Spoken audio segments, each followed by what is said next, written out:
Good day and welcome back to another DB Legends video. In this video we're going to be taking a look at the yellow Ultra Instinct Goku and Ultra Instinct Goku, and basically get a good feel for essentially how good he is. Now I have him at 6 stars, which is basically just one summon. Ultras have a 2000 Z power limit, so basically looking pretty good there. And yeah, I basically just want to kind of take a look at him and just see, how good he can be. I'll show you guys my build and we'll kind of run through it. Now there's a couple interesting things that Ultra Instinct Sign Goku has. So offensively he's pretty cool. He can nullify special cover changes with his special arts. He gets a bigger or a buff to his damage received depending on how many defeated battle members there are. He nullifies normal and special cover changes twice, I believe. He also immediately knocks them back, and basically you draw an ultimate arts card, you inflict it with no switching, and you can basically just automatically throw out a super strong ability at whichever character you see, which is pretty crazy when you think about how strong that is, considering cover changes have been such a long standing kind of ability within the game. It's a pretty interesting kind of mechanic to introduce, and it can cause a lot of problems. The important thing is to remember that you're knocking them back to long range, so you do need to throw out an ability straight away if you want to combo into it, but you do get the ultimate draw. But you only get the ultimate draw on the first cover change nullification. You don't get it on the second, but still, it's still really, really good. It's very, very impressive. So I do, feel like it's something really good. Then, on the defensive side, he's got a couple of interesting things. He can evade an attack even if you lose it or copy impact. He can consume his unique gauge like any other Ultra Instinct character to just avoid moves. So he'll avoid strike moves, blast moves. He will not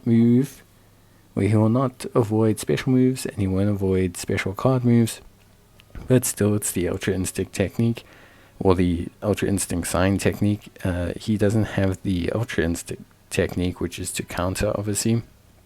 If they activate a Ultimate Arts, Awakened Arts, or Rising Rush, you'll nullify your own damage received, which is pretty good.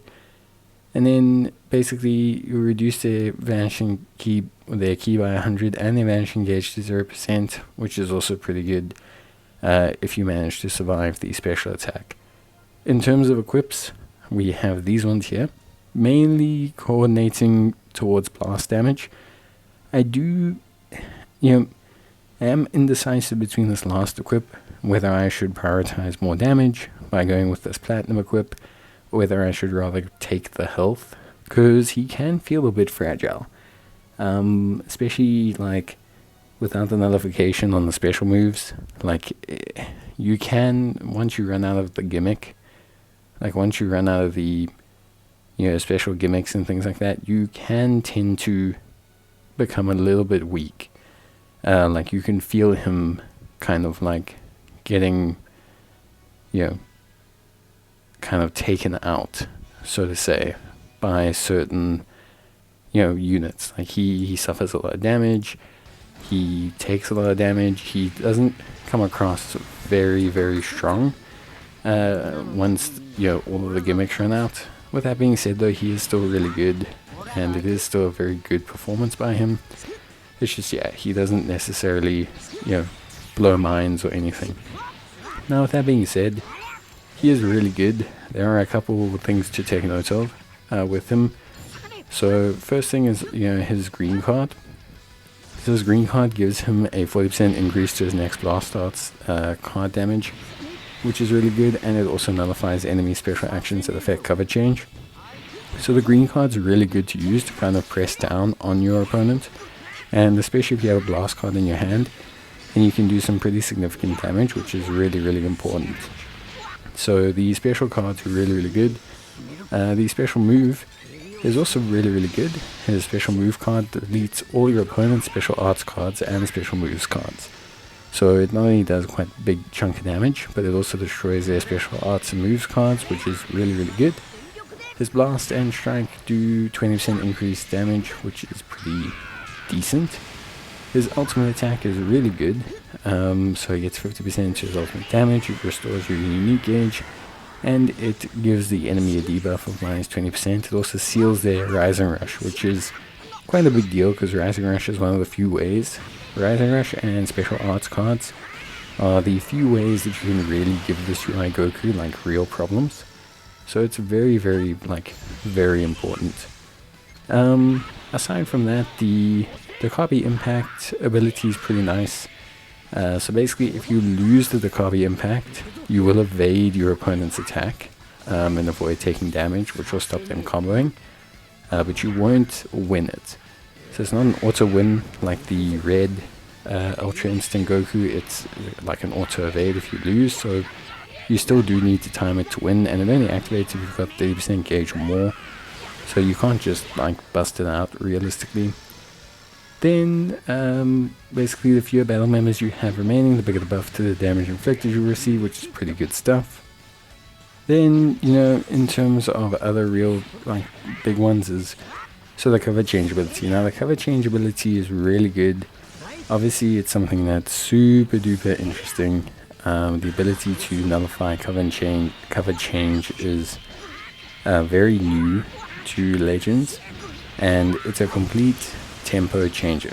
What it does is it prevents the new unit coming in, so it prevents a lot of cover change abilities, and it also keeps the unit that you were basically attacking locked in. So what it does is, as long as you have gauge, essentially your opponent can't really decombo you, which is very strong. Obviously super duper strong as an ability to prevent your opponent from being able to throw out a combo is something that's incredibly powerful. And yeah, I think it is. I don't think it's broken. I think it's quite well managed. It is very limited. So like characters with multiple like evasion mechanics or multiple cover changes will still be fine. But it does feel appropriately powerful. Like it does have a very significant impact, which I think is good. And it does, actively it does actively cause the opponent a lot of problems. So very kind of happy with his build. I think like as a character, I think his kit is good enough to be very interesting and to have an effect on the match. However, I do feel like he is a little bit fragile. So I think that's good though. I think he's, kind of fits the UI Instinct mold. If you know the Revival UI sign, if you've got the Revival Purple Goku, if you've got this, even this red Ultra Instinct Goku, he's probably a little bit more tanky than the others, but they're not tanky units. They are essentially they're not tanky units. They are units that do a lot of damage, and with that damage they make their statement. So by doing a lot of damage, that's how they give themselves a good platform to work off of. It's when they don't do the damage, or when they've done the damage, or if they get caught out, that's when they tend to not look so great. So they are a little bit glass cannon-y, kind of as a character archetype. That's where the gimmick comes in, and I think overall they manage this quite well with Yellow Ultra Instinct Goku. I think he's good. He'll do so much damage that you'll feel his impact even if he does get caught out. And I think the way his abilities and timers and everything work, he's okay from like a defensive standpoint, especially in the beginning where he's probably weakest.